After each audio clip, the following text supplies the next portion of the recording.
일어나서 고백하겠습니다. 주님 사랑해요. 주님 사랑해요. 온 마음과 정성 다해, 온 마음과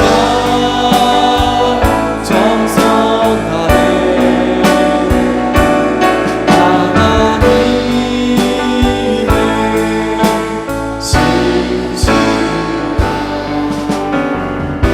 친구의 하나님의 신실한 친구 되기 원합니다. 하나님의 신실 친구 되기 원합니다.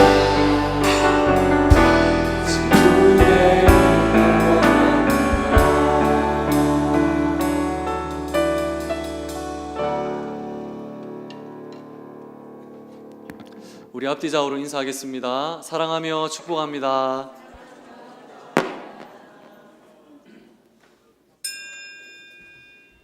할렐루야. 그의 성소에서 하나님을 찬양하며 그의 권능의 궁창에서 그를 찬양할지어다.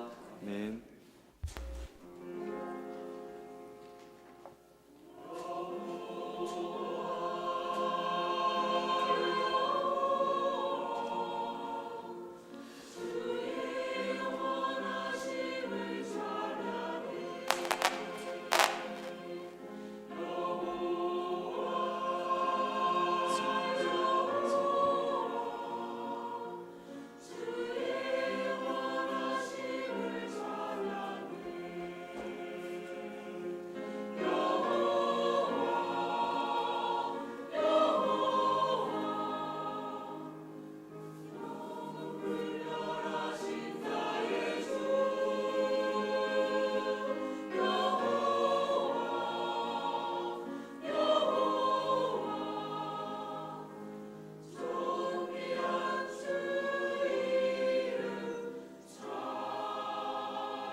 전능하사 천지를 만드신 하나님 아버지를 내가 믿사오며 그 외아들 우리 주 예수 그리스도를 믿사오니 이는 성령으로 잉태하사 동정녀 마리아에게 나시고 본디오 빌라도에게 고난을 받으사 십자가에 못 박혀 죽으시고 장사한 지 사흘 만에 죽은 자 가운데서 다시 살아나시며 하늘에 오르사 전능하신 하나님 우편에 앉아 계시다가 저리로서 산자와 죽은 자를 심판하러 오시리라.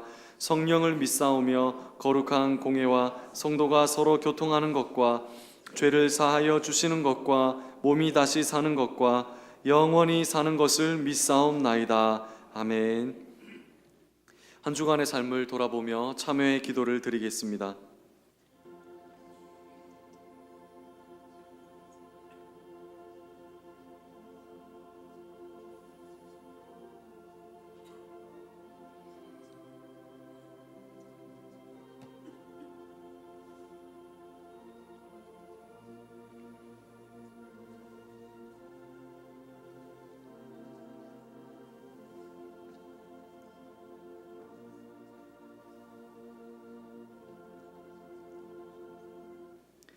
사죄의 선언입니다.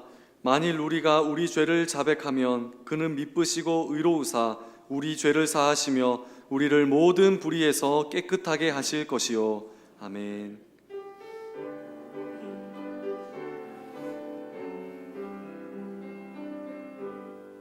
모든 영광을 하나님께, 모든 영광을 하나님께, 온 마음과 뜻 다해 주 사모합니다. 모든 영광을 하나님께.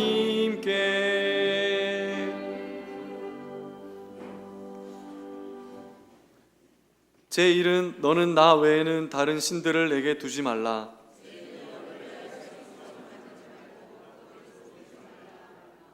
제3은 너는 내 하나님 여호와의 이름을 망령되게 부르지 말라. 제5는 내 부모를 공경하라. 제7은 간음하지 말라. 제9는 내 이웃에 대하여 거짓 증거하지 말라. 아멘.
은혜와 사랑이 충만하신 하나님, 모든 만물을 지으시고 다스리시는 전능하신 하나님께 영광과 찬송을 드립니다. 2015년 한 해도 주님의 크신 사랑을 지켜주시고 새해를 맞는 주일 주님의 전에 우리의 몸과 마음을 드립니다. 받아주시옵소서. 지난 한 해는 나라 왕과 밖에 우리의 삶에 크고 많은 일들이 있었지만 저희들을 주님의 은총 가운데 살아가게 하신 하나님께 감사를 드립니다. 저희들은 세상에 살면서 나의 생각을 앞세우고 입술과 행위로 주님의 영광을 가릴 때가 많았습니다. 주님을 사랑하고 이웃을 사랑하라고 하신 주님의 진리를 외면한 채 나만의 욕구와 만족만을 위해 살았습니다. 형편에 따라 적당하게 형식적인 신앙생활을 하며 주님의 자녀답지 못한 생활을 하였습니다. 우리의 죄와 허물을 용서하여 주옵소서. 2016년 한 해는 주님을 위한 삶이 되게 하시고 기도에 힘쓰고 말씀을 마음에 새겨 순종하는 저희들이 되게 하여 주옵소서. 믿음과 소망과 사랑 안에서 하나님을 찬양하고 주님의 사랑을 감사하며 살아가게 하옵소서. 날마다 성령을 의지하여 성령의 도우심과 인도하심을 받는 한 해가 되게 하여 주옵소서. 우리의 모든 일에 복을 주시어 많은 사람들에게 구워주며 꾸이지 않게 하옵소서. 성도님들 가정마다 평안을 주시고 가족들에게 건강을 주옵소서. 질병으로 고통을 당하는 이들을 치료하여 주옵소서. 이 나라를 지키시는 하나님, 지난 한 해도 지켜주셨습니다. 올 한 해도 지켜주시고 통치자와 이정자들이 하나님을 두려워하게 하시고 나라와 민족을 위해 정치를 하게 하시고 개인의 사리 사욕에 얽매이지 않게 하옵소서. 정치 경제적으로 어렵습니다. 문제들을 하나님께서 풀어주시고 평안하게 하시고 주님의 사랑이 가득하게 하옵소서. 북한 문제도 하나님께서 간섭하시고 평화적으로 통일시켜 주옵소서. 이곳에 한일교회를 세워주시고 지금까지 지키시며 사랑하시는 하나님께 감사를 드립니다. 올 한 해도 하나님의 말씀에 순종하며 주님의 사랑이 넘치는 교회가 되게 하옵소서. 특별히 주님의 몸된 교회를 위하여 평생을 주의 일에 애쓰시는 김성규 담임 목사님께서 치료 중에 있사오니 주님께서 오른손으로 붙잡으셔서 하루속히 완전하게 치료되어 단위에서 말씀을 선포하고 양들을 먹이는 데 부족함이 없도록 건강도 회복시켜 주실 줄 믿습니다. 사랑의 주님, 이 시간 새해 첫 말씀을 준비하여 단위에 서시는 최장용 목사님께 성령의 두루마기를 입혀 주셔서 말씀을 준비하시고 전파하시기에 부족함이 없는 귀한 목사님 되시도록 능력을 더하여 주시옵소서. 말씀을 듣는 저희들 모두가 주님이 내리시는 신령한 은혜로 충만해지는 시간이 되게 하시옵소서. 모든 교육자분들을 성령의 능력으로 붙들어 주셔서 올 한 해도 양무리들을 영적으로 양육하고 보살피기에 조금도 부족함이 없도록 인도하여 주시옵소서. 찬양으로 영광을 돌리는 시온 성가대의 찬양을 받아 흠양하시고 찬양대의 은총을 내리시어 은혜로운 찬양이 되게 하시고 정성껏 준비한 찬양을 받아 주시옵소서. 예배를 돕는 귀한 손길들을 기억하여 주옵시고 그들의 삶이 주 안에서 형통하는 축복 있게 하여 주시옵소서. 오늘 이 예배를 온전히 주님께서 주장하셔서 마치는 시간까지 주께서 인도해 주시옵소서. 거룩하신 예수님 이름으로 기도합니다. 아멘.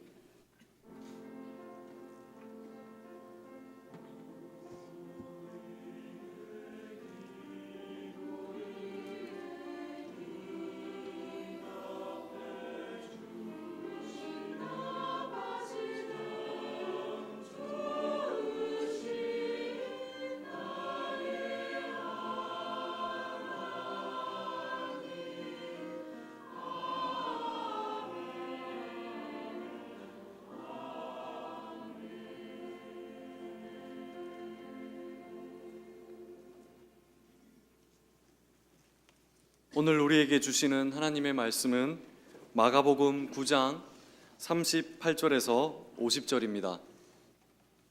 제가 봉독하겠습니다. 요한이 예수께 여짜오되 선생님, 우리를 따르지 않는 어떤 자가 주의 이름으로 귀신을 내쫓는 것을 우리가 보고 우리를 따르지 아니함으로 금하였나이다. 예수께서 이르시되 금하지 말라. 내 이름을 의탁하여 능한 일을 행하고 즉시로 나를 비방할 자가 없느니라. 우리를 반대하지 않는 자는 우리를 위하는 자니라. 누구든지 너희가 그리스도에게 속한 자라 하여 물 한 그릇이라도 주면 내가 진실로 너희에게 이르노니 그가 결코 상을 잃지 않으리라.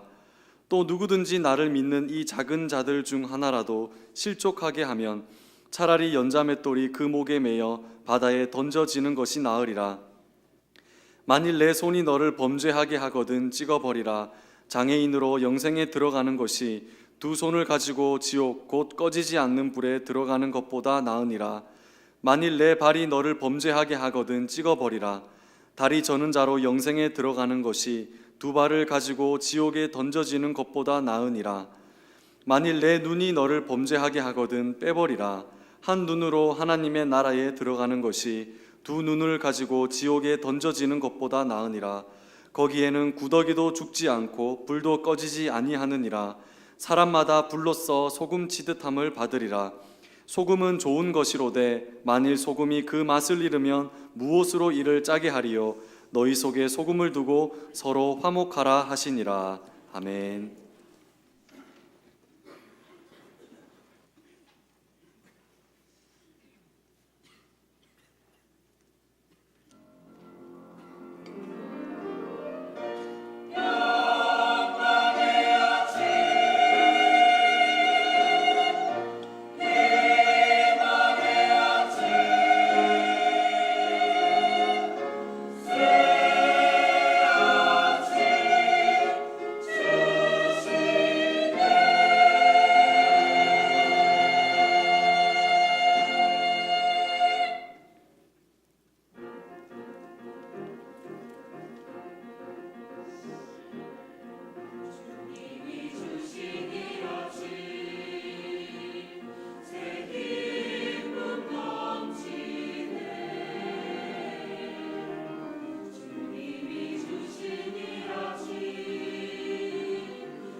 할렐루야. 물 한 그릇이라도라는 제목으로 함께 은혜의 말씀 나누고자 합니다. 여러분은 물 한 그릇 대접하고 참 고맙다라는 인사를 한번 받아보신 적이 있습니까? 어쩌면 물이라는 것은 굉장히 너무나 흔하기 때문에 어떻게 보면 하찮은 의미를 이렇게 지닐 수도 있습니다. 그런데 이런 일이 있었습니다. 아주 추운 어느 겨울날 눈이 펑펑 내리고 바람도 아주 세차게 부는데, 그때 어느 날 버스 정거장 앞에서 한 할머니가 버스를 타려고 기다리고 있었습니다. 근데 바로 그 버스 정거장 옆에 가구점이 하나 있었는데, 이 할머니가 버스를 기다리다가 눈이 너무 많이 오고 바람도 불고 너무 추워가지고 따뜻한 그 가구점 안을 이렇게 두리번 쳐다보고 있었습니다. 그때 가구점 점원이 그 할머니가 가구점 안을 들여다보면서 이렇게 떨고 있는 것을 보니까 자기 어머니 생각도 나고 그래가지고 너무 안 된 겁니다. 그래서 할머니로 하여금 이리로 들어오세요. 추운데 여기 앉아서 몸 좀 녹이세요. 그리고는 따뜻한 차 한 잔을 대접했습니다. 그리고는 버스가 올 때까지 이 점원이 이 할머니와 말동무가 되어드리는 겁니다. 이런저런 이야기를 하다가 어느새 이렇게 버스가 왔습니다. 그래서 이 점원이 할머니를 부축해서 버스에 태워서 보내드렸습니다. 그런데 며칠 지난 이후에 이 점원에게 편지 한 통이 왔습니다. 이 점원이 누가 나에게 보낸 편지인가 하고 그 편지를 보는데 너무나 깜짝 놀랐습니다. 누가 보낸 편지냐면 당시 미국의 강철왕 카네기가 이 점원에게 편지를 보냈습니다. 뭐라고 편지를 썼냐면, 일전에 저희 어머니에게 베풀어 주신 친절에 참 감사를 드립니다. 그러면서 저희 회사에서 새로 이렇게 사옥을 짓게 되는데 그 사옥에 들여놓을 모든 가구를 당신께 주문하고 싶습니다. 이게 얼마나치냐면 수십억 원어치였습니다. 여러분, 차 한 잔 얻어먹고 대접하고 이렇게 이 고마운 표시를 받는 사람 여러분 보셨습니까? 평소 같으면 어림도 없는 이야기입니다. 차 한 잔 대접하고 어마어마한 보답을 받았습니다.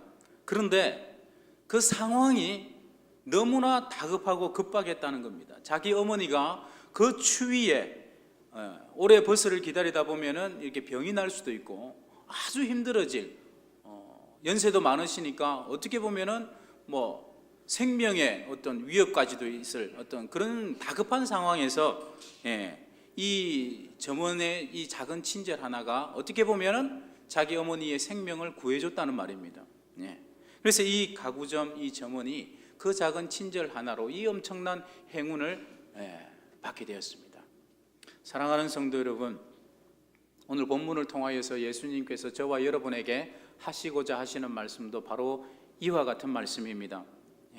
그런 찬스가 저와 여러분에게도 신앙생활 하다 보면은 있다라는 것입니다.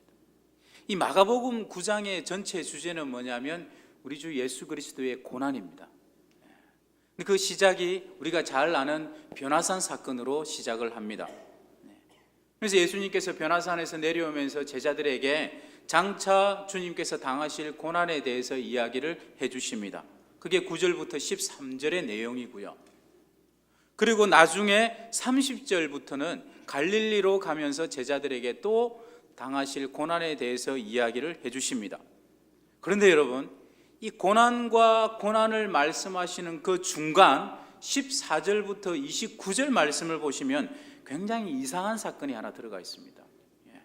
전체 줄거리는 예수님이 당하실 고난인데 바로 그 고난과 고난 사이에 벙어리 귀신 들린 아이의 이야기가 나오고 있습니다.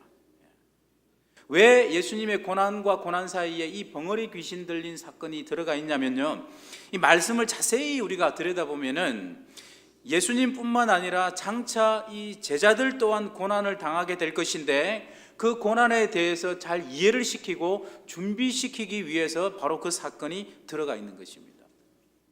마가복음 9장에 보면은 예수님께서 제자 3명을 데리고 산에 올라가셨습니다. 거기서 어마어마한 일이 벌어졌죠. 예수님의 옷이 휘어졌는데 세상에서 그 어떤 자가 이 빨래를 해도 희게 할 수 없을 만큼 예수님의 옷이 아주 희게 됩니다. 또한 예수님께서 모세와 엘리야를 불러내어서 같이 이야기를 나누게 됩니다. 이것만 해도 제자들에게는 엄청난 체험인데, 그때 갑자기 하늘에서 하나님의 음성이 들려오기를 지금 자신들이 따르고 있는 이 예수님이 바로 하나님의 아들이라고 그렇게 말씀을 하시는 겁니다. 이 체험을 한 제자가 3명이지 않습니까? 베드로와 야고보와 요한입니다. 근데 이때 이 3명을 제외한 나머지 9명의 제자들이 산 밑에 있었습니다. 산 밑에서 예수님이 오시기만을 기다리고 있었는데, 그런데 거기서 문제가 발생했습니다. 어떤 사람이 벙어리 귀신 들린 자기 아들을 데리고 제자들에게 왔습니다. 그리고는 고쳐달라고 합니다. 그래서 이 9명의 제자들이 그 벙어리 귀신 들린 아이를 가운데 놓고 고치려고, 귀신을 몰아내려고 쫓아내려고 막 하는데 결국에는 실패했습니다. 안 됐습니다. 그래서 막 웅성웅성하고 있는데 바로 그때 예수님께서 제자 3명과 함께 변화산에서 내려오시는 거죠. 그래서 예수님을 만난 이 제자들이 예수님 어떻게 하면 좋습니까? 벙어리 귀신 들린 아이를 저 남자가 데리고 왔는데 우리가 못 고쳤습니다. 못 고쳤습니다. 9명이 달라붙어도 안 됩니다. 그때 예수님께서 참 한탄을 하셨죠. 이 말씀이 굉장히 의미심장한데요. 마가복음 9장 19절 말씀에 보니까 이렇게 말씀합니다. 대답하여 이르시되 믿음이 없는 세대여, 내가 얼마나 너희와 함께 있으며 얼마나 너희에게 참으리요, 그를 내게로 데려오라 하시매. 이런 말씀을 보시면 내가 얼마나 너희와 함께 있으며 얼마나 너희에게 참으리요, 이렇게 말씀하시면서 직접 예수님께서 그 귀신을 쫓아내 주셨습니다. 자, 그 이후에 이 9명의 제자들이 완전히 기가 죽어가지고 예수님께 조용히 와서 묻습니다. 예수님, 아까 말입니다. 우리가 9명이 달라붙어서 했는데도 왜 귀신이 떠나가지 않았습니까? 그때 예수님께서 뭐라고 말씀하셨냐면요, 이렇게 말씀하십니다. 이르시되 기도 외에는 다른 것으로는 이런 종류가 나갈 수 없느니라, 이렇게 말씀하셨습니다. 바로 이 사건이 앞으로 예수님이 당할 그 고난에 대해서 아주 귀한 암시를 주고 있습니다. 여러분, 이 벙어리 귀신 사건은 이 성경의 수많은 사건 가운데에서도 굉장히 독특한 사건입니다. 이 사건만이 갖고 있는 아주 굉장히 독특한 점이 있는데, 그게 뭐냐면요, 예수님이 잠시 자리를 비운 사이에 이 사건이 일어났다라는 것입니다. 제자들만 있는 상황에서 이 사건이 벌어진 겁니다. 그런데 제자들이 이 사건을 감당하지 못했습니다. 바로 그 제자들의 모습을 보시면서 예수님께서 한탄을 하셨는데, 내가 얼마나 너희와 함께 있으며 얼마나 너희에게 참으리요, 이렇게 말씀하셨습니다. 이렇게 말씀하시는 예수님의 그 마음이 무엇인지 우리가 한번 살펴봐야 됩니다.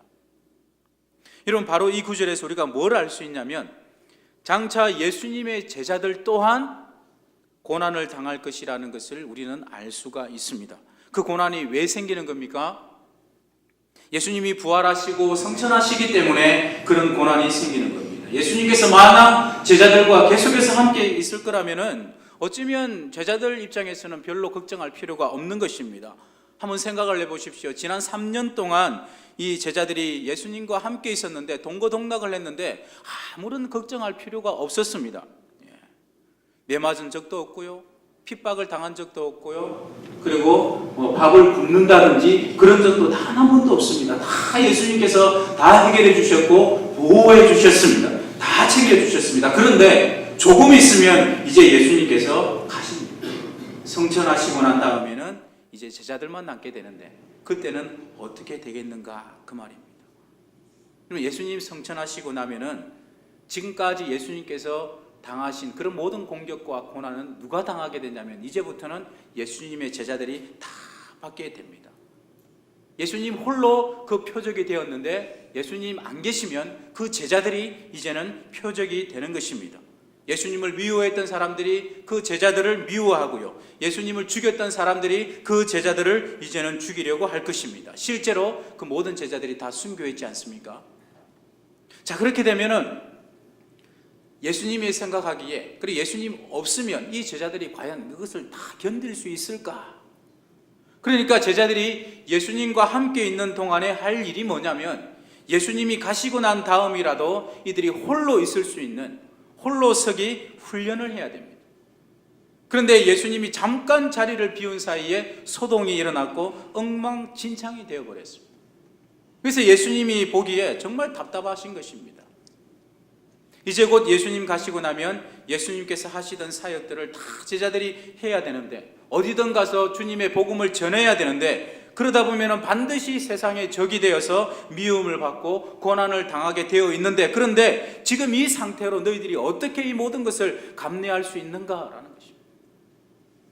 여러분, 예수님 부활하시고 성천하신 지 이제 올해로 횟수로 이 2000년이 훨씬 더 지났습니다.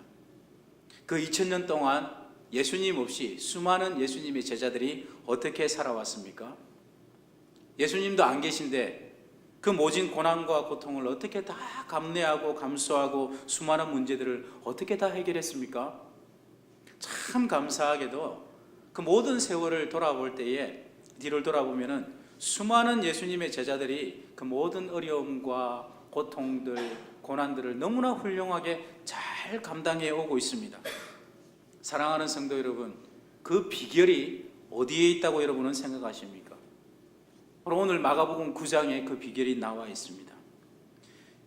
예전에 예수님이 제자들과 함께 계셔서 무엇이든 함께 하시고 지켜주셨던 것처럼 여러분 생각해 보십시오. 오늘날도 여전히 비록 눈에 보이지는 않지만 그 예수님께서 나와 함께 하신다라는 것을 우리가 확신한다면 나는 더 이상 걱정할 필요가 없는 것 아니겠습니까? 바로 그 예수님과 함께 하면서 여전히 예수님의 능력을 체험하는 비결이 있는데, 그게 뭐냐면 오늘 이 벙어리 사건을 통해서 보여주신 것인데, 바로 그것이 믿음하고 기도입니다. 따라서 예수님은 이 벙어리 귀신 사건을 통하여서 우리가 이 모든 것을 견뎌낼 수 있는 두 가지 원리, 바로 그것을 가르쳐 주셨습니다. 먼저 믿는 자들에게는 능치 못할 일이 없느니라. 예수님께서 그 벙어리 귀신 들린 사건을 통해서 그렇게 말씀을 해 주셨거든요. 여러분 생각해 보십시오. 믿음이 무엇이겠습니까? 말씀에 보면 명확하게 나와 있죠. 히브리서 11장 1절에 보면은 믿음은 보지 못하는 것들의 증거다, 그렇게 말씀하고 있지 않습니까? 예수님이 지금 우리 곁을 떠나가셔서 비록 눈에는 보이지 않지만 우리 속에 와 계신다라는 것을 우리가 볼 수가 있는데, 그게 바로 무엇이라고요? 믿음입니다. 믿음. 그리고 하나님 우편에 앉아 계신 그 예수님의 그 능력과 권능을 우리가 체험할 수 있고 우리가 누릴 수가 있는데, 여러분 그게 무엇이겠습니까? 기도입니다. 기도. 기도는 하나님의 손을 움직이는 힘인 줄로 믿습니다. 기도는 무엇이든지 할 수가 있는 줄로 믿습니다. 예수님, 우리는 왜 안 됩니까? 왜 귀신이 물러가지 않습니까? 당연하지. 너희들의 힘으로는 귀신을 이기지 못한다. 이기기 위해서는 권능이 있어야 하는데 그 권능을 누릴 수 있는 힘은 바로 기도다. 기도 외에 다른 것으로는 이런 이유가 없다라는 것입니다. 예수님께서 직접 말씀하셨습니다. 바로 하나님의 능력을 우리 가운데 역사할 수 있도록 하는 힘이 기도다라는 것입니다. 이 말씀을 하시고는 이제 예수님께서 다시 30절부터 제자들에게 이렇게 설교하시기 시작하시는데, 그 설교가 이런 겁니다. 아까 길에서부터 너희들이 오면서 쟁론하는 것을 들었는데, 아까 길에서 너희들이 누가 더 높은지 그것을 두고 너희들이 서로 싸웠지. 그 이야기를 하시면서 이제 비로소 물 한 그릇 이야기를 하시기 시작하시는 것입니다. 너희들이 왜 싸우냐? 왜 싸우냐? 지극히 작은 자에게 물 한 그릇이라도 줄 수 있는 사람이 되어야지 왜 싸우느냐? 전체적인 이런 요지로 말씀을 쭉 하시기 시작하시는데, 41절에 보면 이렇게 말씀하십니다. 41절 말씀 우리 다시 한 번 더 읽어보겠습니다. 시작. 그리스도에게 속한 자라 하여 물 한 그릇이라도 주면 내가 진실로 너희에게 이르노니 그가 결코 상을 잃지 않으리라. 아멘. 여러분, 너희가 그리스도에게 속한 자라 하여 물 한 그릇이라도 주면, 여러분, 이 말씀의 의미가 무엇이겠습니까? 이 땅에 그리스도인으로 살아가다 보면은 때로는 그렇다라는 것입니다. 때로는 제발 누가 나에게 와서 물 한 그릇이라도 줬으면 좋겠다. 정말 물 한 그릇이라도 아쉬운 그런 상황이 그리스도인이라면 올 수도 있다라는 것입니다. 누구든지 그런 상황에 처할 수 있다라는 것입니다. 또한 반대로 우리가 그리스도인으로 살아가다가 보면은 정말 물 한 그릇이라도 아쉬운 그런 상황에 처한 사람을 우리가 만나서 내가 도와주는데 힘내라고 도와주는 것이 물 한 그릇이다라는 것은 다른 말로 말하면 나 또한 그렇게 좋은 형편이 아니다라는 것입니다. 따라서 무슨 말이냐면 돕는 자나 도와주는 자나 다 똑같은 처지, 다 비슷한 상황에, 다 힘든 상황에 처한 그런 사람들이다라는 그런 말씀입니다. 바로 이게 예수님께서 제자들에게 주신 말씀입니다. 지금 너희들이 처한 이 상황, 장차 처할 이 상황이 누가 더 높냐, 누가 더 낫냐, 그 자리를 가지고 서로 싸울 그런 상황이 아니다라는 것입니다. 죽느냐 사느냐의 그런 문제인데 어떻게 하면 너희들에게 닥칠 이 고난을 다 이기고 내가 간 것처럼, 예수님이 간 것처럼 십자가의 인생을 걸어갈 수 있느냐 없느냐 하는 아주 심각한 상황이다라는 것입니다. 그런 상황에서 누가 더 높냐, 누가 더 낫냐, 그것 가지고 서로 따지고 싸울 그런 상황이 아니고 서로 물 한 그릇이라도 그런 상황에서 나누어 줄 수 있는 그런 사람이 되라, 그런 말씀으로 우리 예수님께서 말씀하시는 것입니다. 그래서 예수님은요, 이 제자들에게 장차 당할 그 고난에 대한 각오를 예수님께서 말씀해 주고 계시는 것입니다. 너희가 내 제자라는 것 때문에 사람들이 너희를 가만히 놔두지 않고 죽이려고 할 것이다. 정말 혹독한 시련과 고난이 너희에게 닥쳐올 것이다. 정말 물 한 그릇이라도 아쉬운 그런 상황이 올 것이다. 그때 너희들이 서로 도와야 된다. 물 한 그릇이라도 서로 나누어 주면서 서로 돕고 일으키는 자가 되어야 된다. 이런 자가 하늘에서 상이 큰 자다. 우리 예수님께서 그렇게 말씀하십니다. 여러분, 예수님의 제자들이라면, 참된 제자들이라면 예수님이 당한 고난을 제자들도 겪습니다. 예수님이 핍박을 받은 것처럼 예수님의 제자들이라면 제자들도 마땅히 핍박을 받습니다. 그런데 과연 이런 힘든 제자들의 삶 가운데에서 과연 누가 이들을 위로해주고 이들이 넘어질 때 과연 넘어지는 그 사람의 옆에서 누가 붙들어주고 누가 일으켜줍니까? 누가 물이라도 한 그릇 주어가지고 정신을 차리게 합니까? 이제는 제자들밖에 없는 것입니다. 서로가 서로를 돌아볼 수밖에 없고 서로가 서로를 격려할 수밖에 없는 것입니다. 이 사실은 오늘날 저와 여러분에게 있어서도 마찬가지인 줄로 믿습니다. 서로가 서로를 격려해야 됩니다. 서로가 서로를 부추겨야 됩니다. 그렇지 않으면 누가 우리를 위로해 줍니까? 누가 우리를 붙들어주고 일으켜 줍니까? 아무도 없습니다. 여러분, 지금 우리의 상황을, 우리 옆에 주변을 한번 돌아보시기 바랍니다. 우리는 어떻습니까? 우리가 잘못 생각하거나 때로는 낙심하거나 때로는 우리가 상처받거나 어려움에 처해 있으면 그때마다 예수님께서 내려오셔서 우리를 위로해주고 상처를 싸매어주고 그럽니까? 아니지 않습니까? 여러분, 우리가 서로가 서로에게 그런 역할을 감당해야 될 줄로 믿습니다. 믿음이 약한 자들이 있으면 서로 돌아보고 보살펴주고 가르쳐주고 또 믿다가 낙심한 사람이 있으면 서로가 서로를 도와주고 격려해 줘야 됩니다. 서로가 믿음을 잃지 않도록 서로가 서로 붙들어 줘야 되는 그런 상황입니다. 어느 제자들 힘들지 않는 사람이 있습니까? 다 힘든 세상입니다. 다 힘듭니다. 여러분, 예수님의 제자들을 생각해 보시기 바랍니다. 이 베드로나 바울이나 요한, 이런 사람들을 한번 생각해 보십시오. 이런 사람들의 삶이 어떠했습니까? 호강하면서 살았습니까? 아니지 않습니까? 그 누구보다도 고생을 많이 한 사람들입니다. 베드로, 요한, 바울, 야고보, 자기들도 힘들었습니다. 그런데 이들이 정말 위대한 이유가 뭐라고 생각하십니까? 나도 힘든데 그렇다고 해서 내가 힘들다고 해서 여러분 내가 힘듭니다, 나 좀 도와주세요 했던 것이 아니라 나도 힘들지만 오히려 나보다 더 힘든 사람들을 찾아다니면서 위로하고 도와주고 복음을 전하고 가르치고 했던 그런 사람들입니다. 그러니까 이 사람들이 지금 사도의 반열에 가 있는 것입니다. 다시 말하면 천국에서 가장 훌륭한 사람, 가장 칭찬받는 사람, 가장 큰 상을 받는 사람이 되고 싶으면 우리 늘 기도할 때마다 그렇게 기도하지 않습니까? 정말 그런 사람이 되고 싶으면 섬기는 사람이 되라는 것입니다. 섬기는 사람. 대접받을 생각을 하지 말고요. 대접받을 생각을 하기보다는 오히려 제일 말단에 가서, 제일 끝에 가서 오히려 섬기는 사람이 되라. 예수님의 가르침이 바로 이것입니다. 사랑하는 성도 여러분, 다른 성도들에게 물 한 그릇이라도 대접한다라는 것은 믿음으로 고난을 당하는 사람, 영적으로 시련을 당한 사람들에게 조금이라도 힘을 불어넣어 준다라는 말씀입니다.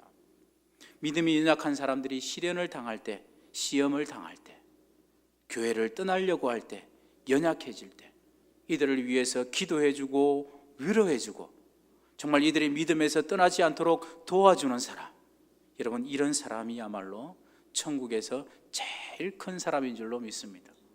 그렇게 서로가 서로를 부둥켜 안고 서로가 믿음에서 떠나지 않도록 격려해 가면서 그렇게 교회가 2000년 이상을 지내오고 있는 것입니다. 그런데 여러분 반대로 이렇게 연약한 믿음이 있으면 도와주는 것이 아니라 이것을 질밟는 사람들이 있습니다. 도와주는 것이 아니라 오히려 낙심케 하고요, 멀쩡하게 잘 믿는 사람 그 꼬셔가지고 믿음에서 떠나게 하는 사람들도 있습니다.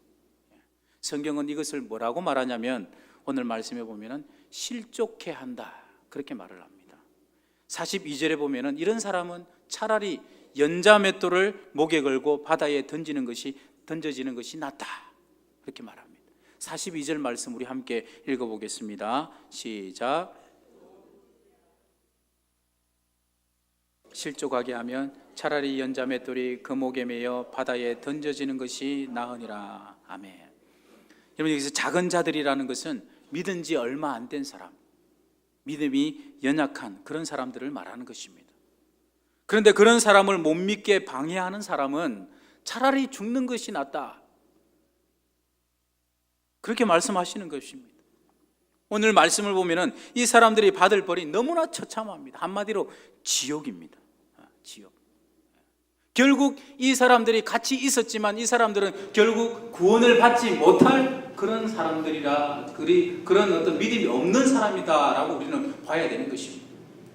예수님의 그 설교 중에서 제일 처참한 설교가 뭐냐면 바로 이 지옥에 관한 설교를 할 때 그때가 제일 처참합니다. 오늘 말씀에서도 나와 있는데 48절에 보면은 그 지옥이요, 구더기도 죽지 않고 불도 꺼지지 않는 곳이다. 마치 지옥은 불덩이와도 같은 곳인데 그 속에 한번 들어가면은 죽지도 않고 영원히 그 속에서 불타야 된다 그런 말씀입니다. 그런데 여러분 생각해 보십시오. 그럴 일은 없을 것입니다. 그럴 일은 없을 것인데 만약 내가 이 지옥에 들어간다 한번 생각을 해보시기 바랍니다. 그러면 여러분은 그 들어가기 직전에 여러분은 뭐라고 말씀하시겠습니까? 오늘 주님께서 쭉 말씀하고 계십니다. 내가 무슨 일이든 할 테니 제발 좀 살려주십시오 그렇게 말할 것입니다. 내 손이 범죄했습니까? 내가 손을 끊어버릴 테니까 제발 나를 좀 살려주십시오. 내 발이 범죄했습니까? 내가 발을 끊어버릴 테니까 제발 나를 좀 살려주십시오. 내 눈이 범죄했습니까? 내 눈도 빼버리겠습니다. 제발 지옥에만 보내지 않게 해주십시오. 바로 그 이야기가 43절부터의 이야기입니다.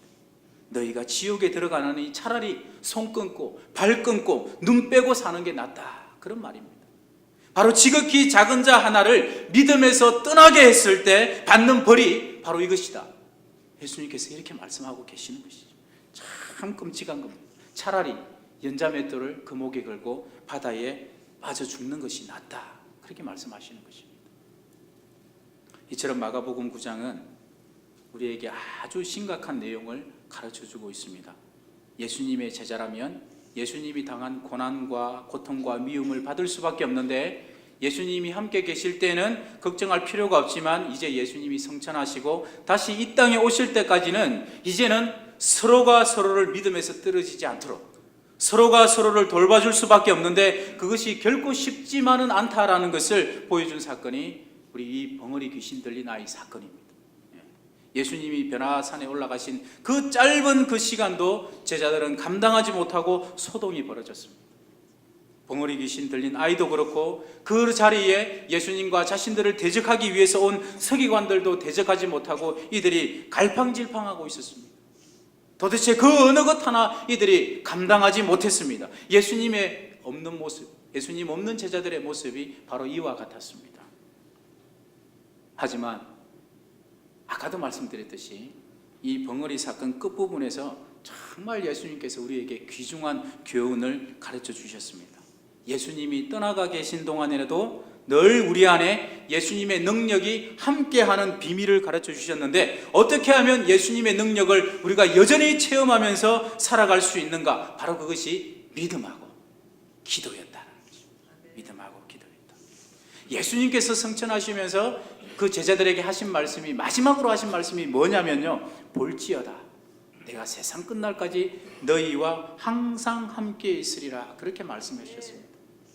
여러분, 예수님께서 떠나시면서 영원히 우리와 함께 있다 이렇게 말씀하셨는데 이 말씀 가운데는 어떤 비밀이 있습니까? 예수님 성천하시고 하나님 우편에 가 계시지만 이제는 비록 눈에 보이지는 않지만 또 다른 형태로 우리와 늘 함께 하시겠다라는 그런 말씀입니다. 비록 눈에는 보이지 않지만 영적인 임재로서 저와 여러분 가운데 늘 함께 하시겠다, 그 말씀입니다. 그러니까 이 말입니다. 예수님이 우리 눈에는 보이지 않지만 우리 속에 와 계시고 보이지는 않지만 예수님의 능력이 우리 가운데 있는 것입니다. 이걸 어떻게 알 수 있고 이 능력을 우리가 어떻게 누릴 수 있냐면 보이지 않는 예수님의 임재를 보일 수 있도록 우리의 눈을 열어주는 것이, 이것이 바로 믿음이고요.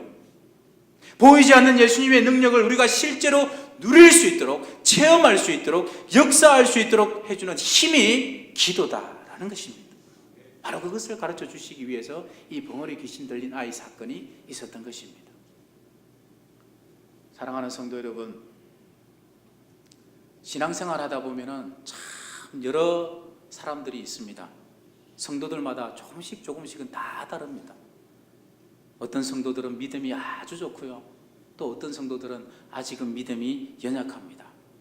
그러나 여러분 한번 돌아보십시오. 믿음이 강하든 연약하든 이 땅에서 신앙생활 한다는 그 자체가 어쩌면 참 힘이 드는 것입니다.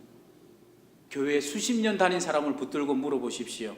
요즘 어떻습니까? 힘 안 듭니까? 그러면 겉으로는 괜찮습니다. 하지만 속으로는 힘 안 든 사람이 어디 있습니까? 그런데 뭐가 다르냐면 이게 다릅니다. 나는 힘들면서도 남을 돕습니다. 더 연약한 믿음을 돕습니다. 그리고 믿음이 연약한 사람이라고 해가지고 믿음이 굳센 강한 사람을 돕지 못하는 것도 아닙니다. 결론은 우리가 이 땅에서 신앙생활을 한다는 것은 서로가 서로를 도와주면서 서로 위로하면서 격려하면서 이렇게 부둥켜 안고 이렇게 신앙생활하면서 살아가는 것입니다. 교회가 2000년 이상을 이렇게 지내왔고요, 마찬가지로 오늘날 우리 한일교회에 주어진 사명 또한 이와 같습니다. 2016년도가 이제 첫 주일입니다. 2016년도 또한 여러분들 서로가 서로를 사랑하면서 위로하고 일으켜주고 부둥켜 안으면서 정말 우리 가운데 사랑으로 충만해져서 하나님께 영광 돌려드리는 우리 한일교회 되었으면 좋겠습니다.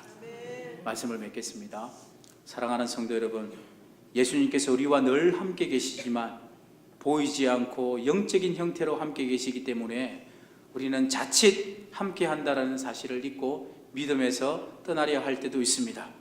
여러분, 이럴 때 믿음에서 떠나지 않도록 정말 물이라도 한 그릇 주면서 서로 위로할 수 있고 격려할 수 있는 우리 성도님들 되시기를 간절히 소원합니다.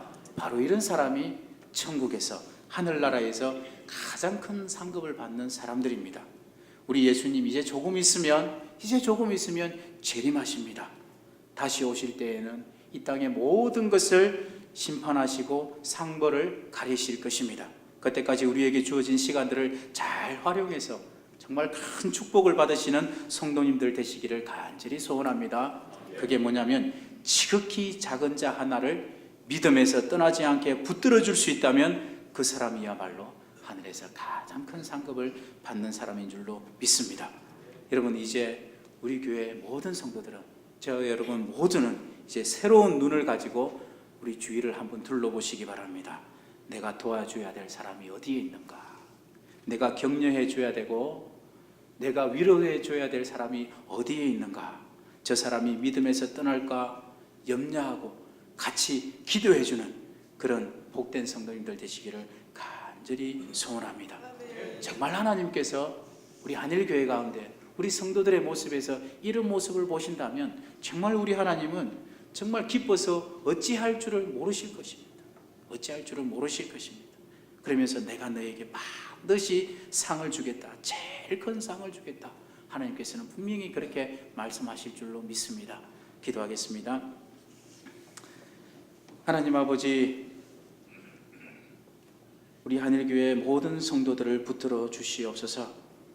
우리가 서로를 돌아보고 정말 물 한 그릇이라도 서로 대접하는 마음을 가지고 또한 서로를 격려하는 믿음을 가지고 사랑이 넘치는 교회를 이루며 그리고 하늘나라에 이를 때 큰 상급을 받는 우리 모든 성도들 되게 하여 주시옵소서. 예수님의 이름으로 기도드립니다. 아멘. 광고 드리겠습니다. 오늘 오후 찬양 예배는 재직회 헌신 예배로 드립니다. 우리 강사는 성수교회 이상욱 목사님이십니다. 결혼 소식이 있습니다. 이교국 방건택 장로님, 신동여 권사님의 장남 방준수 형제의 결혼 예식이 1월 9일 토요일 오후 2시에 강남구 역삼동에 있는 오나르바이 오스티엄에서 있습니다. 교회에서는 12시에 출발합니다. 성경 통독 시상이 2월 첫 주에 있습니다. 2015년 한 해 동안 읽으신 성경 횟수를 1월 넷째 주까지 우리 각 교구장님께 알려주시기 바랍니다. 그리고 돌아오는 주 7일부터 9일까지 우리 중고 SFC 동계 수련회가 천안 고려신학대학원에서 있습니다. 많은 기도 부탁드립니다. 오늘 점심 식사는 이태선 장로님, 고재신 권사님 가정에서 대접합니다. 나머지 광고는 주보를 참조해 주시기 바랍니다. 찬송가 220장입니다.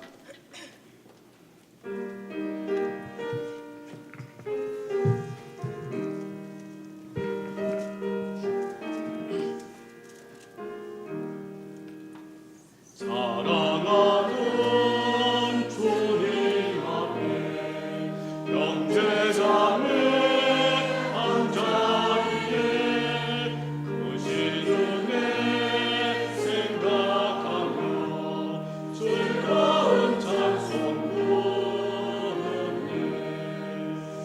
내 주 예수 오늘마다 모든 사랑 내 맘같이 반란군시 위로하고 진심으로 사랑하세. 사랑하는 주님 앞에 온갖 충성 다 바쳐서 괴로우나 즐거우나 주님만 힘써서 섬기세. 우리 주님 거룩한 손 제자들의 바르시서 남 섬기는 종의 그들 몸속에게 보이셨네. 사랑하는 주님 예수 같은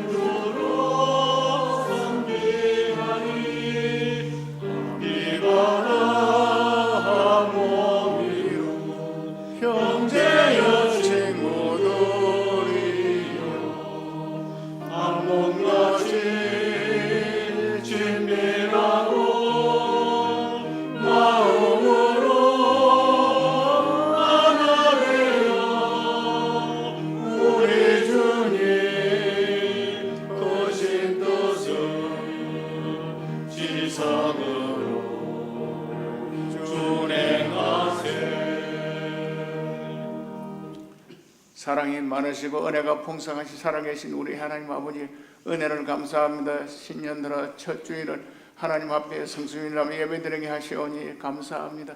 하나님 주신 얻은 소득의 11조는 이 시간 봉헌합니다. 감사의 문을, 성경의 문을, 장학 구제의 문을 봉헌합니다.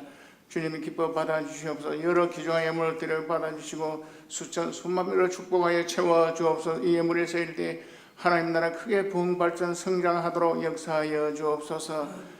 교회의 머리 되신 우리 주 예수 그리스도의 크신 은혜와 하나님 아버지 무한하신 사랑하심과 성령님의 교통하심과 위로하심과 충만케 하심과 넘치도록 축복해 주셔서 오늘 예배한 우리 성도들 머리와 가정과 하시는 모든 일들을 위해 영원 무궁토록 함께 있을지어다. 아멘.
예배를 마쳤습니다. 주 안에서 승리하시기 바랍니다.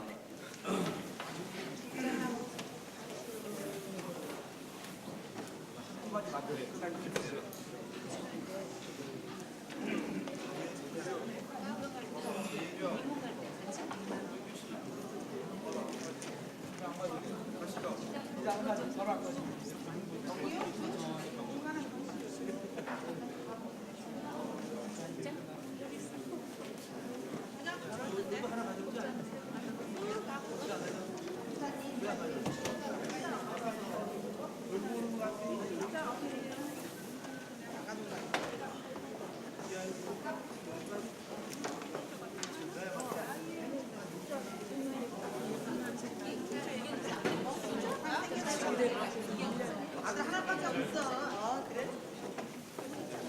진짜 없는 게 좋아야. 내가 두 개라고.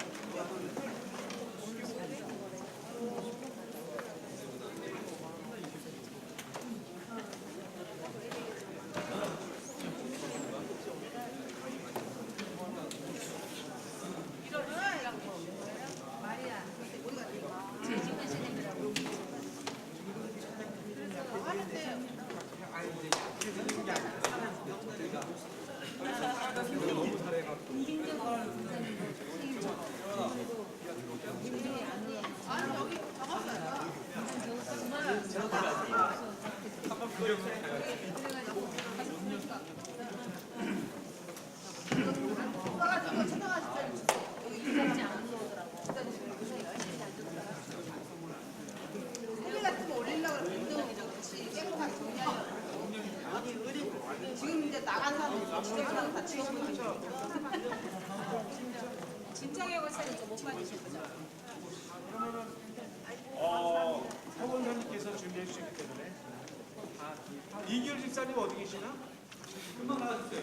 아, 깜빡이 잡지. 그 빨리빨리 잡아야지. 지휘자님한테 말씀하시고. 아, 나도 이거 뭐 얘기하려고 깜빡 했어. 오늘 늦게 나오고. 지휘하고 세진이는 찬이 못 받는 거. 양. 이거 못 받는데? 양 집사님 어디까지 나왔어요? 야 오늘 선물 받으려고 나오셨네요. 김동규 동규 저기다 이걸 말해주라며. 아 이걸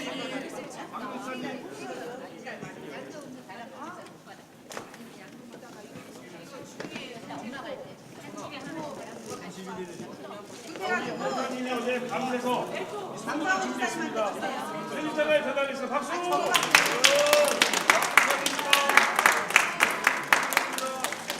자, 포토 타임. 빨리 찍어주세요. 남창호 집사님이 잘 맞으셨네. 원래 이뻐. 옛날 걸로 이뻤어. 잘하는 게 아니라 이뻐. 다시 한번 축하드립니다.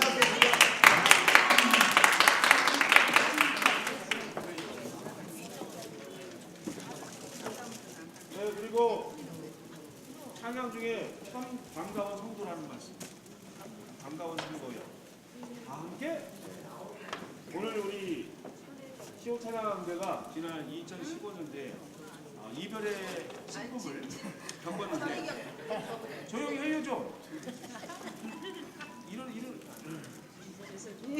이런 뭔 얘기하는지 모르겠네. 2016년도에 하나님께서 우리의 마음을 아시고 우리 하나님께서 가장 귀하게 여기는 우리의 아이들 많이 보내주셨습니다. 그래서 굉장히 풍성한 새해 첫 안식일이 되는 것 같습니다. 그 기쁜 마음에 제가 감동받았어요.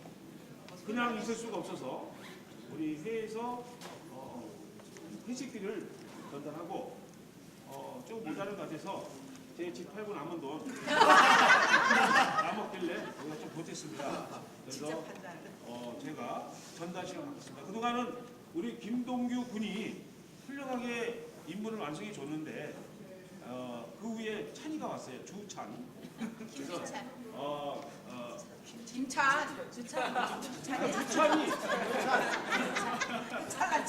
찬이가 있어. 글쎄. 내조를 이렇게 하는 게 아니에요. 그래서 앞으로는 우리 주찬이가 중심이 돼서 우리 젊은 피를 이끌어가는 하고 여기 이 자리를 빌해서 임명식을 하겠습니다. 주찬이가 잠깐 나왔습니다. 주찬이가 뭐부터 이제 10이요? 뭐라고 불러야 되지? 아주 주니어인가요? 누가 아까 나한테 지적질을 해서 주니어는 아니라고 그래가지고 우리 주찬이를 중심으로 우리 그 고등부 중등부가 잘 성장할 수 있도록 우리 주찬이를 위해서 다시 한번 야 개인적으로 너는 안 쓰려고 있구나.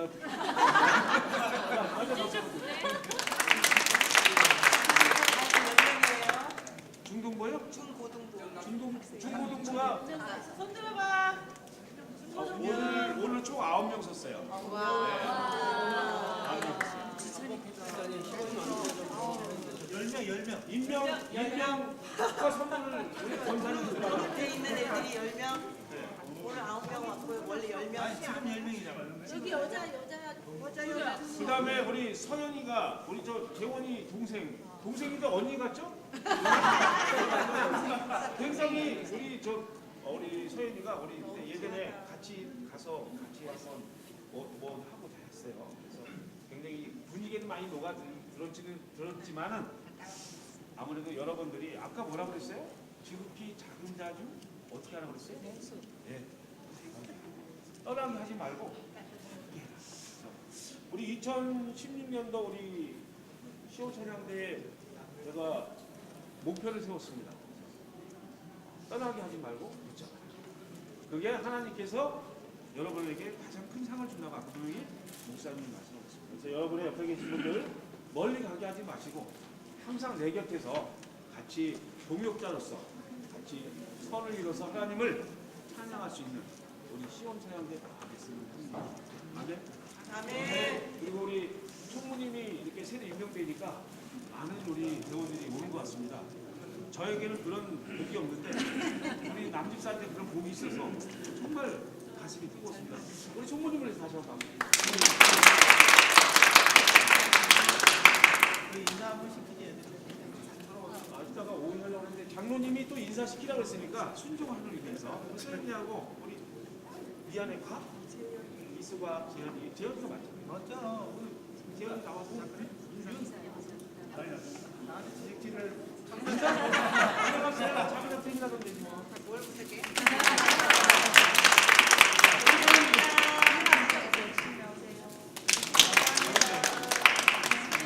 피곤이는요 가져왔기 때문에 피곤하 그래도 일어나서 한번 인사해.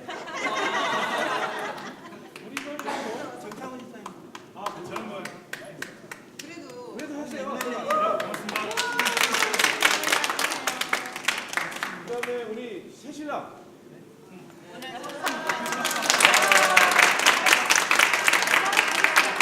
오늘 호주 가자는 우리 새신랑이 한 거예요. 근데 우리 새신랑 가정에 항상 하나님의 축복이 가져가기를 여러분 다 같이 기도 많이 해주셔서 금방 그 인쇄 보실 거고. 2016년도 항상 말씀드리지만 2015년도 연습에 빠지면 안 돼요. 연습에 빠지신 분들은 뭘로 해야 되죠? 간식. 밴드. 밴드. 저는 간식밖에 몰라. 밴드를 통해서 항상 연습 많이 하시고 그리고 진성일 집사님의 그 부인 되신 분들은 이제 지금 연습을 하고 계세요. 그래서 아마 1월쯤으로 오시지 않을까. 애가 아직 그 적응을 못하는데 일찍 일어나니까 오시긴 오셨는데 그래서 그 가정을 위해서도 기도를 많이 좀 해주시길 부탁드리겠습니다. 기도하고 마치겠습니다. 하나님이 저에게 2016년도에도 주님을 찬양할 수 있도록 직분 주심에 감사를 드립니다. 그 감사하는 마음을 가지고 항상 주님을 찬양하게 부족함이 없는 저희 시골 찬양대 다 될 수 있도록 도와주시옵소서. 지극히 낮은 곳에서 주님을 바라보며 주님을 의지하며 주님을 2016년도도 주님께 동행하는 그런 삶으로 인도하여 주시옵소서. 예수님의 이름으로 기도드립니다. 수고하셨습니다.